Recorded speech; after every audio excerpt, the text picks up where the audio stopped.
Sir ಕ್ಷೇತ್ರದ ವಿಚಾರದಲ್ಲಿ ಏನಾದ್ರು ಅಂತಿಮ ನಿರ್ಧಾರ ತಗೊಂಡಿದ್ದೀರಾ? ಆಮೇಲೆ ರಾಜಕೀಯ ಅನ್ನೋದು ಸರ್ ನಿಮಗೆ ಹೊಸತು. ಸೊ ಯಾವ ರೀತಿ ನೀವು ವೈದ್ಯಕೀಯ ಕ್ಷೇತ್ರದಿಂದ ರಾಜಕೀಯಕ್ಕೆ ಇದು ಮಾಡ್ತೀರಾ? ಅಂದರೆ ನಾನು ರಾಜಕೀಯ ಆಯಿತು, ಇದು ಲೋಕಸಭಾ ಚುನಾವಣೆ ಅಂದರೆ ರಾಜಕೀಯನೇ. ಬಟ್ ರಾಜಕೀಯದಲ್ಲೂ ಕೂಡ ನಾನು ರಾಜಕೀಯ ಮಾಡಲ್ಲ, ರಾಜಕೀಯದಲ್ಲೂ ಕೂಡ ರಾಜಕೀಯ ಮಾಡೋದಿಲ್ಲ ನಾನು.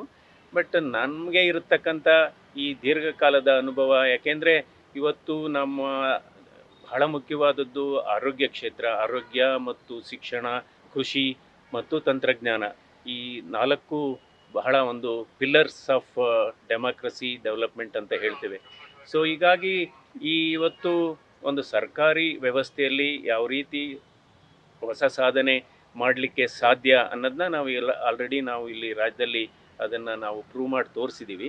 ಇದನ್ನು ನಾವು ರಾಷ್ಟ್ರ ಮಟ್ಟದಲ್ಲಿ ಒಂದು ಬದಲಾವಣೆ ತಂದು, ಯಾಕೆಂದರೆ ನನಗೆ ಕಳೆದ ಸುಮಾರು 2-3 ವಾರದಿಂದ ಪಕ್ಷಾತೀತವಾಗಿ ಎಲ್ಲ ವರ್ಗದ ಜನರು ಕೂಡ, ಅದರಲ್ಲಿ ತಜ್ಞರಿದ್ದಾರೆ, ಅದರಲ್ಲಿ ಮಧ್ಯಮ ವರ್ಗದ ಜನರಿದ್ದಾರೆ, ಅದರಲ್ಲಿ ಕೃಷಿಕರಿದ್ದಾರೆ, ಅದರಲ್ಲಿ ವೈದ್ಯರಿದ್ದಾರೆ, ಕೆಲವು ಬೇರೆ ರಾಜ್ಯಗಳಿಂದನೂ ಕೂಡ ನಮ್ಮ ಸ್ನೇಹಿತರುಗಳು ಅಥವಾ ಒಂದು ನೀವು ರಾಷ್ಟ್ರ ಮಟ್ಟಕ್ಕೆ ನೀವು ಏಕೆ ಕೊಡಬಾರ್ದು ನಿಮ್ಮ ಸೇವೆ ಅನ್ನುವ ನಿಟ್ಟಿನಲ್ಲಿ ಅವರ ಅಭಿಪ್ರಾಯನೂ ಕೂಡ ನಾನು ಪಡೆದಿದ್ದೇನೆ. ನ್ಯೂಸ್ ಫಸ್ಟ್, ನಿರ್ಭೀತಿಯಿಂದ ನಿಮ್ಮ ಪರವಾಗಿ.